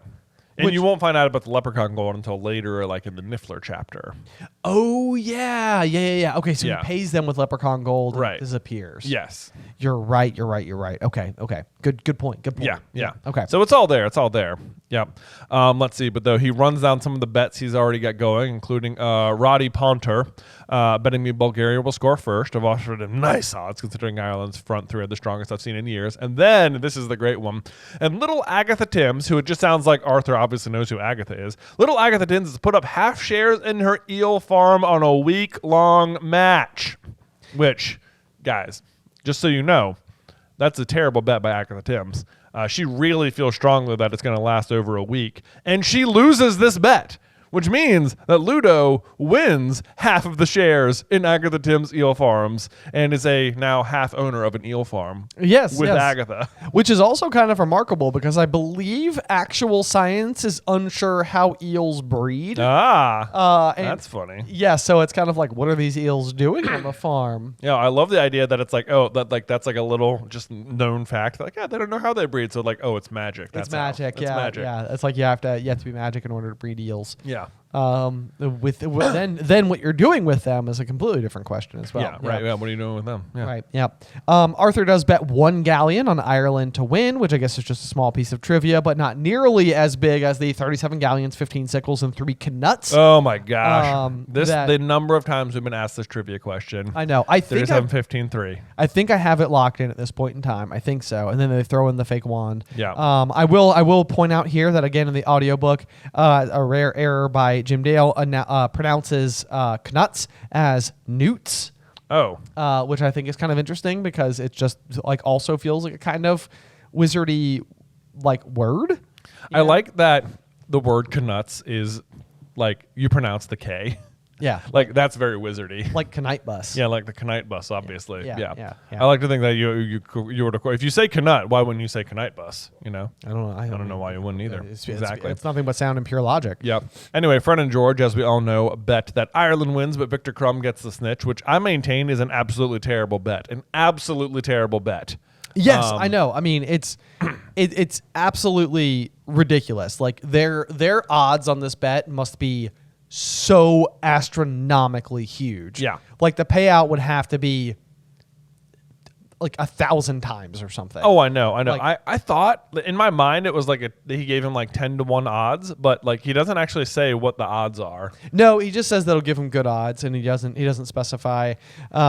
This is like one of those big questions where like they're so very specific about everything that there is that piece of me that is just like, are Fred and George using a time turner? Oh, yeah, we have a whole video about it. We do, yes. And I mean, like, eventually we'll go back to that line as well from the end of the Quidditch World Cup where Fred and George are scrambling over the backs of their seats, standing in front of Ludo Bagman with their broad grins on their faces, their hands outstretched. The scrambling over the backs of their seats is even like one of those things where it's like they might be returning from wherever they needed to be in order to like get back in there. To get back in there, yeah. Because so we went through, we mapped the whole thing out before. It's feasible for time turners to be at play. We have, yes. So they could be using one right now. Yes. Yep. There could be such shenanigans going on. We're going to get to the omnioculars in a second. I feel like omnioculars must be using some amount of like time-based magic in them because they can like rewind stuff. They can rewind stuff, and they're surely not using like a memory card. Right, yeah. It's like clearly magically enchanted and stuff. Right, yeah. Right, to replay. Yeah, you're right. Yeah. Time magic. Totally the foot in this chapter. Totally. Maybe that's the hint. You're like, oh yeah, omnioculars. Of course. And then Ludo is extremely impressed with the fake wand, which Percy, I love this, Percy froze in an attitude of stunned disapproval. He's like, what? You can't possibly appreciate this. You work at the ministry. Have some dignity, Mr. Bagman. I know. Which is so ridiculous because that's like the suggestion that like somebody in this particular role is not allowed to just have fun. Oh, I mean, that's exactly it, though. Right. You know, it's like Percy like really believes like work shouldn't be fun. Right. But like it is what you should want to do. Right. Yeah. Yeah. It is such a bad attitude. I think the idea here is that like Percy doesn't know how to have fun and maybe like resents people for having fun and puts all of his effort into trying to like out achieve them. Right. I think that's, to me, that's Percy's character. Yeah, that's pretty much it. Yeah, he doesn't really know how to have fun. Although it's like, but he does like Quidditch, you know. He does. I mean, he bets 10 galleons. Yeah, himself bets 10 galleons himself against Penelope Clearwater. Yeah. Hope you win, Harry. I haven't got 10 galleons. Like that's a pretty shady bet, my man. Yeah, seriously. That's a bet worthy of one Ludo Bagman, actually. If anything, I feel like you should be seeing a lot of yourself in Mr. Ludo Bagman. Pretty much is what I'm seeing. Yeah, maybe that's what he really doesn't like. He like recognizes too much of himself in Ludo. Oh, it hurts. He's like Ludo's who I could become if I'm not careful. Right. Yeah, it's a slippery slope. Yeah, he is. Ludo is to Percy as Gilderoy is to Harry. You know. Yeah. I follow your logic. Okay. Cool. Yeah. Cool. There it is. We figured it out. We solved him. I like it. Yeah. I like it. So let's see. Anyway, Mr. Weasley is helpless to stop Fred and George betting their life savings, which to me, I don't even feel like he tries that hard. You know? I know. It is kind of surprising. Like it does feel like as the parent of a child in this situation, he could just literally step in and stop it completely. Or is this just the coworker be like, Ludo, no, sorry, they're not betting you. No, that's not working. You're not accepting that. Right. Right. Yep. It's like nope, no. Also, I mean the fact that like, you know, I think just a couple books ago as well, we saw that they only had a single galleon in their family vault. Yeah. So the fact that they must be given like a fair amount of pocket money. I know that Ron's been saving up. Yes, indeed. Yes. Yeah. To buy what I'm going to say is a way too expensive hat. I agree with you. Yeah. I wrote the same thing. Okay, down. I know. I was like, wait a minute here. Wait a minute, Ron. Hold on. Back it up. But yeah, we'll get to that in a second. Bagman takes the money from the twins, jots their names down, gives them a ticket. Says, "Couldn't do me a brew, I suppose." Which I read that, I was like, does that mean favor? It means tea. Ah, yes. Yeah. That's what I would brew. have assumed. Yeah. Okay. Let's see, and then we get talking about because he wants to have a brew so he can just wait for, I guess, Barty to maybe appear here. Right. Yeah. This could be like another one of those situations where it kind of goes back to the idea that maybe like, because we know that Ludo's got dealings that are not going well. Right. Like he's betting a lot. The gambling is certainly like a big part of his life that's like kind of slowly, like it's kind of like an iron vice that's like closing in on him. Yeah, like at this point he already owes the goblins a lot of money. Yes, which also probably means that he has spent money elsewhere. I have a feeling the goblins are not the only people who are mad at him. Right, but he's trying to just win all of these bets here at the World Cup and pay the goblins back. Exactly. Yeah. So anyway, maybe that could also be part of the reason that they were like, yeah, Ludo, you're commentating for the match. We'll give you 15 free tickets in the top box in the best campsite. Maybe, and Ludo's yeah. like, who do I give it to? It seems like if you were in that much trouble, though, and you were just doing that, maybe you would sell those tickets. Yeah, that does actually track completely. Yeah. Because it would be worth... I mean, Lucia seems to believe that it'd be like worth more than his house. I know. Yeah. Seems like that could have gotten you out of debt there, Ludo. Come on, man. Not a very smart guy. Maybe not. Yeah. That's all right. At least he knows how to have a good time. He does know how to have a good time. That much is true. Despite being in all of this debt, he's having an absolute blast. Right. Yeah. Yes. Yeah. He is unperturbed by the rest of it. Yeah. So we're waiting on Mr. Crouch. And Ludo's like, he speaks about 150 languages. And then Percy is like all excited. And he's like, he speaks over 200. Mermish and gobbledygook and troll. And then Fred's like, anybody can speak troll. All you have to do is point and grunt. Yeah, which is very funny. But even if you want to discount troll and just give him, 200 languages or 199 languages, like, this is really impressive. That's a lot of languages. How many languages are there, I don't even know if there are that many. I know, yeah, right? Maybe. There, I mean, hard to say. Now that I've said it, it's like, well, it feels ridiculous. Yeah, right. It's a lot. It's a lot to know, no matter what. It's a lot to know, no matter what. No matter what. It is an impressive amount of knowledge to be holding in your head. And let's see.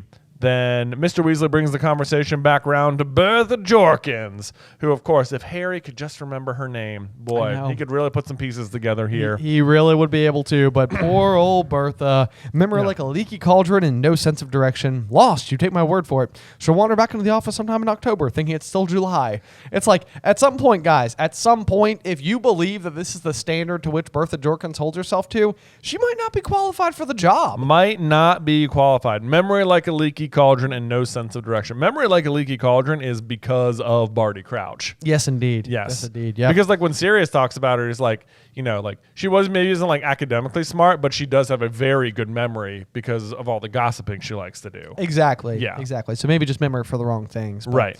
Mr. Weasley does say, don't you think we should be sending somebody out to look for her? And Ludo does say, Barty Crouch keeps saying that. Yeah. That's also supposed to be a hint. It's supposed like the way that this is such clever writing because it's like it's supposed to make you feel like, oh, Bagman's like lazy and bad at his job, and Mr. Crouch is very good at his job, and he's like, yes, go find Bertha. What are you doing? You're doing a bad job. But it's like actually he wants to make sure Bertha's found because he knows what Bertha knows. Exactly. And he doesn't want anyone to know what Bertha knows. Which is incriminating evidence against himself. Exactly. So that's why he's actually concerned about it. Right. Yep. So then, speaking of the devil, Barty Crouch Sr. does arrive. He just apparated right next to their fireside. And it seems like Barty Crouch has got the whole dressing as a muggle completely down. He's in an impeccably crisp suit and tie. The parting of his short hair was almost unnaturally straight, and his narrow toothbrush mustache looked as though he had trimmed it using a slide rule. Indeed. Harry doubted even Uncle Vernon would have spotted him for what he really was. Except for it's like, what I think is funny about this is that he's clearly extremely well-dressed and looks like a very well-dressed muggle, except that no muggle would ever wear this to this event. Also true. Right? Also true. It's like he is inappropriately dressed for where he is. Exactly. Regardless. Yes. Yeah, that is a very good point. Yeah. And again, also, to impress who? Like Mr. Roberts, who's being obliviated 10 times a day, 70 times a week. I know. Like, if you're okay with obliviating them, just let the people do magic. Exactly. Right? Exactly. Yeah. But also, also just don't like just give him a donation in his bank account. Give him the single memory charm that he like remembers getting a bonus from work, and then just send him off to go do something else. Exactly. You know, it'll be just fine. do that. Look at you. Solved it. There you go. They just needed you there. They needed me there, man. I Yeah. could have run this whole thing, Quidditch World Cup, no problem. Jeez, know, come I on. know. Okay, here we go, though. Ready? So he has arrived to find Ludo, and he says, the Bulgarians are insisting we add another 12 seats to the top box. Okay, you know why that's funny? What was that? Because Ludo gave away 10 seats in the top box. Oh my gosh. I feel like Ludo gave Arthur these seats that the Bulgarians want. He totally did. Right? He gave away seats in the top box to Yeah. people he wasn't supposed to. Yes, that's exactly what happened. That is the most Ludo Bagman thing I've ever heard. Yes. Yeah. 1,000. I love that. Yeah, that's I right love there. that. And I was like, I guess they need 12 seats up there. And I was trying to do the math. I'm like, so it's Arthur, it's the entire Weasley family, which would be 9 minus Molly, which would be 8, plus Harry and Hermione, which would be up to 10. Yeah. Right. So we gave them 10 tickets. Yep. Yeah. 10 tickets. And they need 12 seats. Right. Yeah. So really, they should only need to add 2 seats. Actually, I think I know where the other 2 seats would come from. Oh, it's from Winky and it's from Winky and Barty. So Barty Crouch gave away 2 seats too. He did. Yeah. It's all right there. We got our 12. Oh my gosh, we've got the 12. Yeah. That's so funny. That is really funny. It is right there though. Oh my gosh. Oh, yeah. I 1,000% think that is exactly the intention here. Yeah. It's too perfect. Yeah, it's very perfect because you're not supposed to you could account for 11 of them for most of the book. But not. But who's the 12th? You could math out that there's a 12th person there. Yes. But Winky says she's saving it for, so you think he just doesn't show up. That's what it is, because Winky says she's saving it for Mr. Crouch. But why would you need to save a seat for someone who has a reserved seat? Right. Doesn't make sense. Doesn't make sense. Doesn't make sense at all. Yeah. But that's totally it. They're like, they need 12 more seats. How did this happen? It's like, oh, my bad. My bad. Otto got into a spot of trouble with a lawnmower, you know. Yeah, you know how it is. You know how it is. Gave away the Bulgarian prime minister's seats, I guess. I love the way that Ludo plays it off, though. I thought the chap was asking to borrow a pair of tweezers. Oh, and okay. It's like, I can't understand him, wink, wink.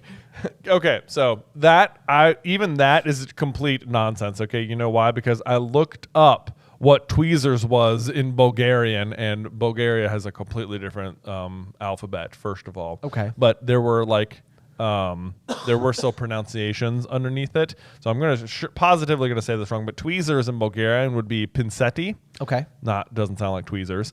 The number 12 sounds like devanset.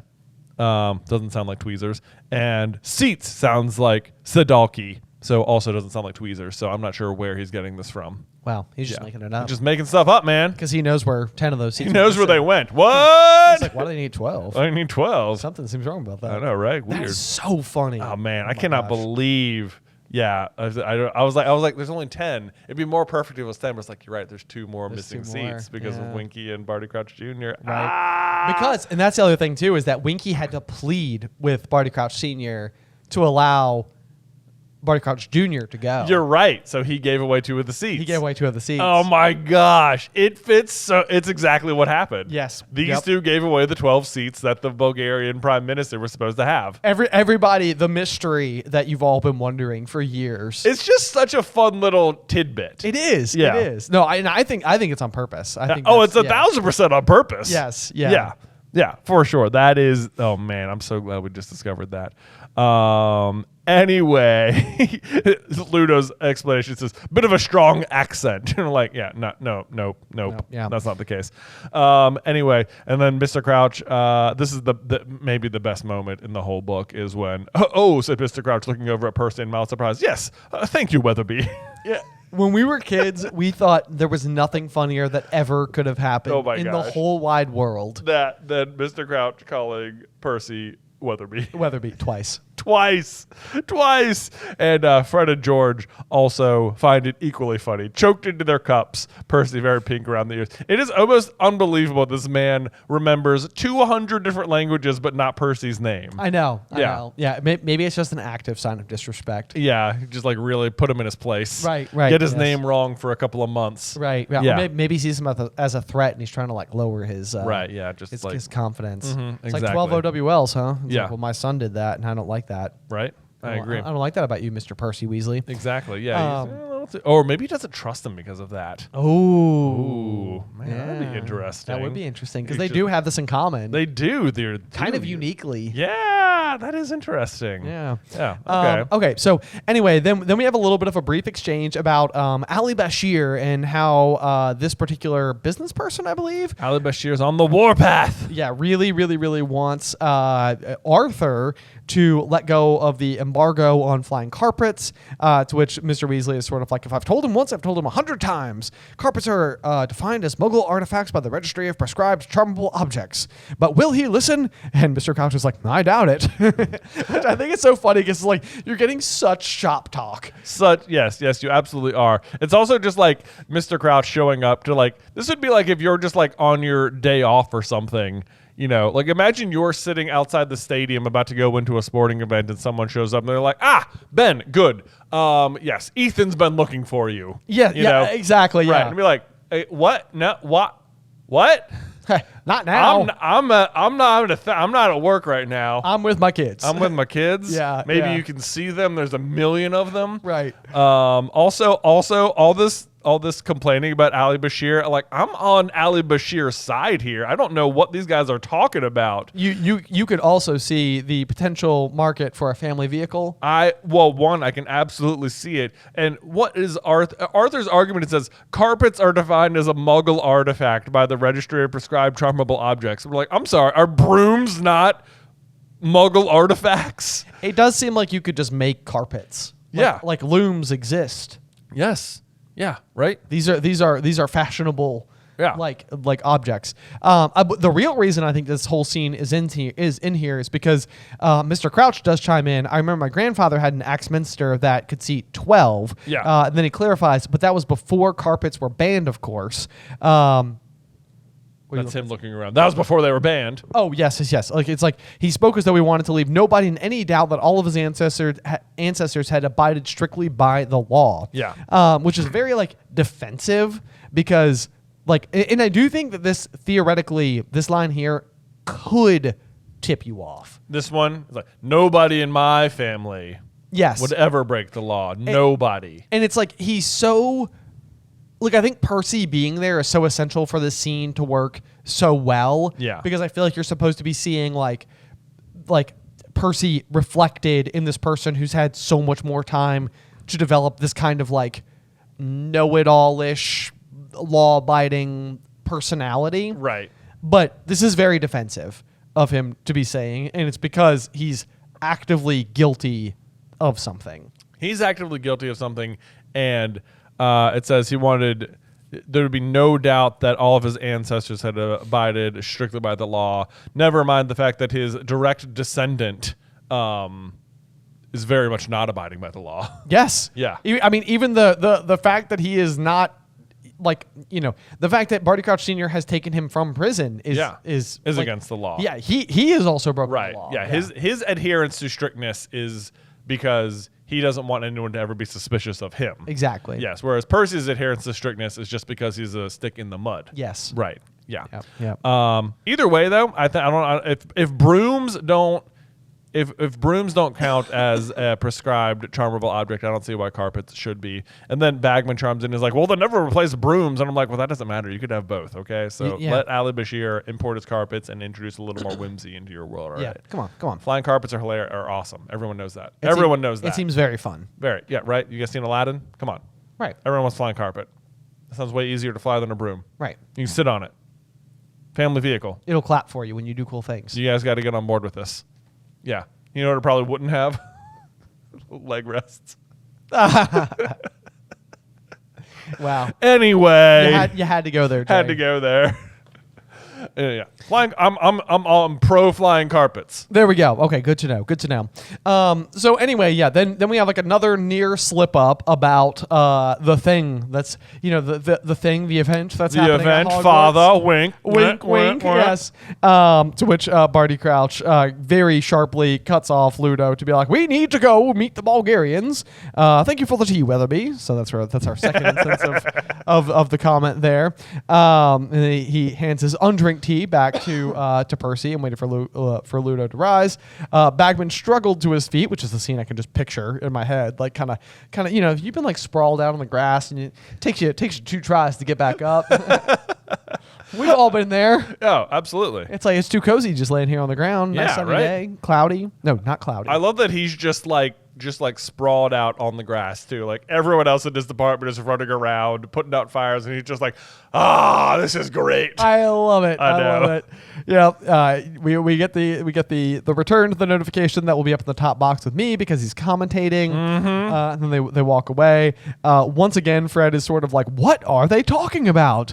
And honestly, like I feel like me as the reader for the first time is like, what are they talking about? Like if somebody doesn't tell me soon, I will burst. I know. Like they are doing a good job setting up the mystery. Although, and I love that Barty Crouch is like, we agreed not to make the announcement until all the details. And Bagman's like, details. They've signed. They've agreed. And I'm like, it does seem pretty sorted. I don't know. It seems right? pretty sorted. Yeah. We're pretty much there. I mean, I could see not wanting to let the cat out of the bag while this like in this particular company, but still. Yeah. Either way, way that this does, it's sort of like Mr. Crouch. Like the only reason not to tell them would just be for literally the element of surprise. Yeah. Like he's just like concealing the fun then. Maybe quietly. Maybe quietly, he's just like, no, but like it's more fun if it's a surprise. You guys set it up properly. Don't tell him right now. There's a way to do these. There's things. a way to do it, and when they find out, it's going to be awesome. Okay, don't do it right now. We don't do it right now. Yeah, okay, yeah. I'm trying to go about doing the other thing. Yeah. So anyway, at this point in time, it seems like game time is fast approaching, and the Ministry has basically just like decided, like, okay, there's nothing we can do about this. People are going to do magic. Mr. Roberts is just going to have to figure it out. Just gonna have to deal, man. He's just gonna have to deal. Yeah. Now there are salesmen everywhere. This is like your classic sporting event type. Oh, just hawking souvenirs. Yeah. Everywhere. Yeah. Although it does say pushing carts of extraordinary merchandise, which I have to say I don't typically associate sporting events with having extraordinary merchandise. No, I would agree with that. Yeah. So sometimes it feels like it's really fun to have while you're there, and then you get home and you're like, why did I buy this? Why did I buy this? I don't even watch the Seahawks. Yeah, exactly. I do have a Seahawks shirt. Yeah. Because we went in Seattle. No, but that's such a good memory. It was forever. We did it together. Good times. Pound it. Yeah, pound it. Boom. Boom. All right. Okay, anyway. The pointed green hats bedecked with dancing shamrocks, Bulgarian scarves adorned with lions that really roared, flags from both countries that played the national anthems. There were tiny models of firebolts that really flew. Yeah, I'm going to pause on that one. I know, yeah. Because Tonks gives one to Harry. Do you think she bought it here? Maybe. You think she was just like, oh, man, I got to get Harry something. Ooh, that. She doesn't even know Harry yet. No, I know. Oh. Like, I think, like, what if she just bought it here at, like, she must be here at the World Cup. Probably. Yeah. Right? Maybe on duty even. Buys it here, forgets to buy Harry something, looks around her room. Ah! Watcha! Watcha, Harry! Watcha, Harry! I'll give him this! I'll give him this thing! I was like, oh, I forgot to buy him something. Looks around desk. Ooh! Tiny firebolt. Wing! All right, here's my question. Do you think the Tiny Crumb action figure that Ron buys could fly the tiny model of the firebolt? Absolutely, I do. Okay, that's so cool. Absolutely, I do. Didn't we have a theory about this? Were we talking about this at some point? I have no idea. I think we were. Yeah. Is he just living his own little life? He's doing something. We had something about this. Okay. It was like with Crookshanks, I think. He was like escaping Crookshanks on the firebolt. Tiny Crumb. I have no recollection of this conversation, but I love it either way. Oh my God. I know we were talking about this somewhere. I don't know where though. It'll come back to me at some point. Okay. Crossword brain that one. Right. Okay. They find the omnioculars. We get the omnioculars, which the salesperson totally sells Harry on, and what can they do? They can replay action, slow everything down, flash up play-by-play, breakdown if you need it, bargain 10 galleons each, which Harry, so Ron, what it says, he purchased a dancing shamrock hat with a large green rosette and a small figure of Victor Crumb. And now he doesn't have enough money to buy the omnioculars, which suggests that to start, he had at least 10 galleons. Correct. Right. So I suppose it's possible he started with 10 and like 10 exactly and spent, even if he just spent like 3 galleons on the hat and the action figure, now he couldn't get the omnioculars. Also true. Right. But yeah, it makes it sound like the hat costs a lot. It costs like 10 galleons. Sound like 10 galleons, yeah. It's like, Ron, I don't think the hat's worth that much. I don't think it's worth that much, man. You know what? This guy's selling omnioculars at a bargain. That hat hawker is not. He's scamming people. Yeah. Yeah. So I'm saying. So anyway, Harry, being generous as he is, buys 3 pairs of omnioculars for him, Hermione, and Ron, and then specifies that they won't be getting anything for Christmas for about 10 years, mind. For about 10 years? Which means that the usual budget for the Golden Trio gift exchange is about 1 gallon. Is about 1 gallon. That's why I said. So 1 galleon is an appropriate gift sum. Yes, in the wizarding world. Which really goes to show that whatever hat Ron just bought was way overpriced. Way overpriced. Yeah, because I'm pretty sure Harry will eventually give him like keeper's gloves. And like a Chudley Cannon's hat that clashes. Yeah, doesn't terribly. someone else? Yeah, doesn't he get another Quidditch hat? He does. Yeah. This very year. This year. Yeah, because Ron's like, you shouldn't have got me that Quidditch hat, the Chudley Cannon's hat, because. It's so funny that he buys one here. I know. He gets him another one. He has 2 different Quidditch hats. Different Quidditch hats. Oh, man. Didn't think about that. Everybody with their hat collections at home being like, what's wrong with having more than 1 hat? Nothing's wrong with that at all. You just do your thing, I just think it's funny that Ron has 2. Yes, I think it's funny as well. What do you think the Chudley Cannon hat looks like? You think it's a cannon? I always imagine it to be like one of those hats that has like earmuffs, but it's like bright orange. Almost like blaze orange, like you maybe used for like hunting. I can see it. I have always imagined it to be almost like exactly like the hat at the front of this chapter, just orange. Oh my gosh. Yes. Can you imagine Ron just going down to the Great Hall wearing this gigantic like 10-gallon hat? Yes. Luna wears a lion head on her head. That's true. And they're a perfect, a match made in heaven. So Red Moon. Red Moon, exactly. Yeah. Red Moon for life. Yeah, the classic pairing of Ron and Luna. Classic pairing of Ron and Luna. Look, if you guys aren't on team Ron and Luna, you're reading the books wrong. And we'll get to it when Luna comes in next book. I know. But it happens all the time. It's going to be so obvious. Once we point it out to you, you're going to love it. You're never going to see it. You're never see it any other way. You're going to be like, Ron and Hermione, no thanks. No thank you. Right. Yeah. You're going to be like, Neville and Luna, what was I even thinking? Yeah. I wasn't. Clearly. Because I wasn't thinking about Ron. I was too preoccupied with Ron and Hermione, but actually Ron and Luna. Right. Yeah. So anyway, as we close out the chapter here, we also learned that Fred and George had no souvenirs because they had given Bagman all of their gold. I know. And just a nice sentence to remind you, like, they do not have it yet. It wasn't like a promise, we'll give it to you after. They've already given it to him. Already given it away. In case that wasn't clear. Yep. They don't have it anymore. Correct. Yes. And then a deep booming gong sounded somewhere beyond the woods, which kind of just reminds me, is it the movie Glass Onion, where like once every like hour it just goes gong? Yes, it is Glass Onion. Okay. And it is, what's his name, who made the sound? Oh my God, why can't I remember his name? He's like Robin in the Batman Begins trilogy, the Dark Knight trilogy. Why can't... Joseph Gordon-Levitt? Joseph Gordon-Levitt. He is the one who says gong. Is he in really? Glass Onion. He is like an Easter egg of Rian Johnson. He's like in every Rian Johnson movie. That's amazing. Yes. Yeah. Okay, that's fun. That's fun, right? I like it. I like it. Okay. Always good when you got one of those running gags. Anyway, so that brings us, though, to the end. It is time, said Mr. Weasley, looking as excited as any of them. Come on, let's go. Let's go! I literally wrote that down. I was like, I remember as a kid getting to this next chapter and being like, I'm so excited. This is going to be the best chapter that's ever been written. I know. And it's so funny, too, because like on so many pages in my book, I've written like, let's go. I've written let's go. And then I got to the end of this one and I was like, hey, he already did it for me. He did it. He did it. He said, let's go. And then I said, boy, howdy, would I love to. And then I think I spelled to wrong because I put TOO and I think it's supposed to be TO. So then I amended it to say T-O. Oh. Question mark. Maybe. Because I write in pen. And I mostly bring that up because just as a fun reminder to anybody who signs up for an annual patronage, we do slice the spines off of all of our books once we're finished reading them. And if you sign up for an annual membership, then we will send you one of our pages. You get a marked up page from one of our books, from any of the books we've finished already. So at the moment, you could get Chamber of Secrets or Philosopher's Stone or Prisoner of Azkaban. Exactly. We just cut the spines off Prisoner of Azkaban. Yes, we did. So I don't think we've sent many of those out yet at all. Yeah, I know. Those are still like freshly untouched. So I know. Yeah. Should be going out soon though. So if you be on the lookout for those. Also, the other kind of fun thing about just signing up for Patreon at all is that it's all ad free. So we upload the ad-free copies, both video and audio. So if you're like, I really love the show, guys, but the ads are annoying, we totally get it. We understand completely.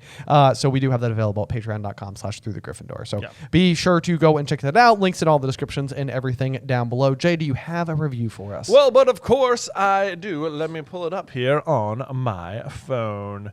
Today's review comes from Luminity613, and they say, hold on, my phone's doing the thing again. Blue Eyes. Hey, brother, love the podcast and the theories you guys come up with, and never to fail to blow me away. Question.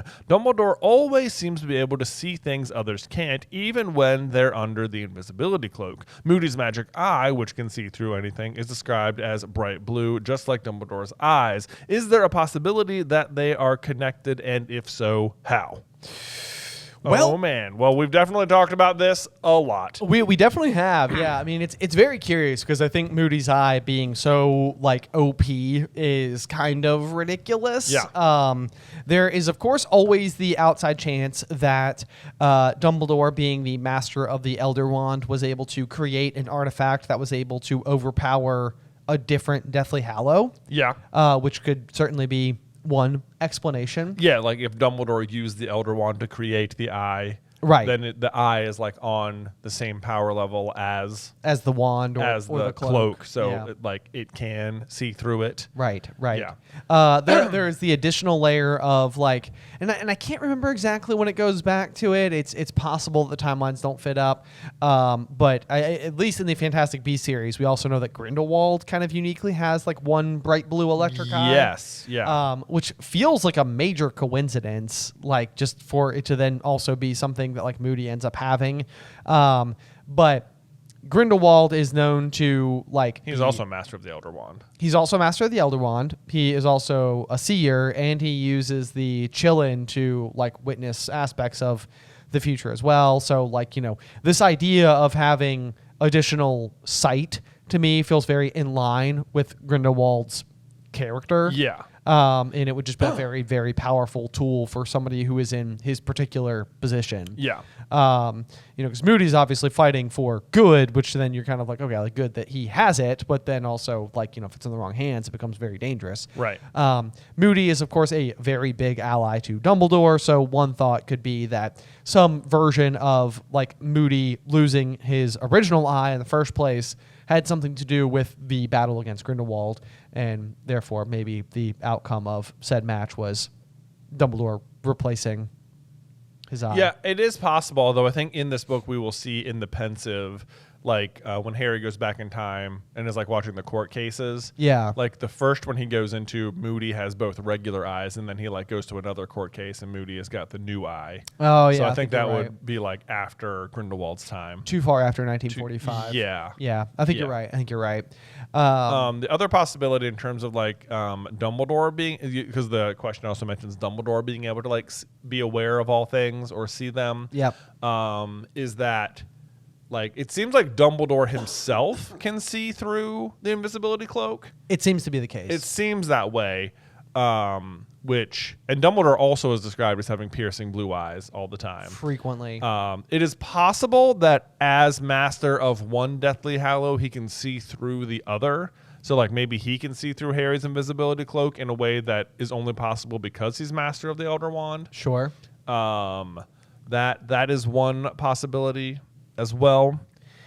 I mean, then there's kind of dipping your toe into the well of like ancient magic as a concept, where certainly like if we're dealing with specific kinds of ancient magic. Maybe there's something at play there because Dumbledore uniquely kind of has a relationship with it. It does seem like that. Yep. Let's see what else. I had one more, but well, the other really big one is just that like Odin, I guess kind of famously has the all-seeing eye. Oh yeah, and we know that eventually, and I believe that Odin's eye, he like sacrifices an eye to gain additional sight. Is that the idea? Mm-hmm. And the eye is then buried beneath the tree of Yggdrasil. Yggdrasil, yeah. And when Moody dies, Dolores Umbridge collects the eye from his body, presumably, and is then using it to watch over her staff at the Ministry of Magic. Harry steals the eye and then buries it under the most like gnarly tree that he can find. So I suppose it's possible that it's a like different, deep, magical artifact, right? That has been somehow uncovered. Like the Deathly Hallows could almost be like England's most important magical artifacts, but that doesn't mean that other places don't have their own. It's true. Like the Deathly Hallows are like obviously well known to us, the readers, powerful magical objects, but it doesn't mean they're the only powerful magical objects. Although I did say England. I guess I should clarify because I know that Grindelwald goes to Durmstrang and the symbol of the Deathly Hallows was carved into the walls there. So at the very least, Europe. Yeah. At large. Right.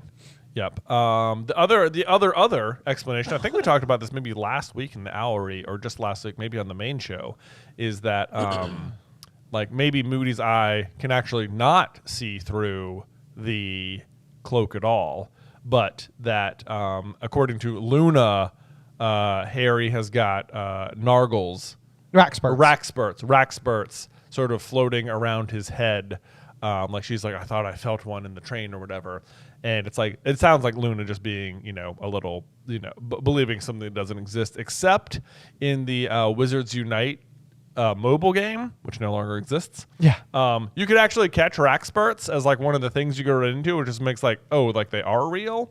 I know, and that's an interesting one as well. It is worth pointing out just because I feel like somebody might bring it up. It's only in the movie that Luna discovers Harry under the invisibility cloak with the Raxburts through the Spectrospecs, and it's actually Tonks who discovers him in the book. I thought Luna says it in...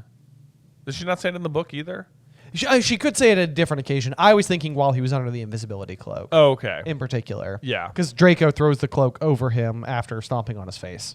Yes, that's true. And in the movie, Luna discovers him because she's walking through and sees the Raxburts. Oh, okay. Well, to that end, either way, Raxburts are otherwise an invisible creature, and if they are hovering around Harry all the time, then Moody could perhaps just realize that maybe the eye could see Raxburts, even if it can't see through the cloak.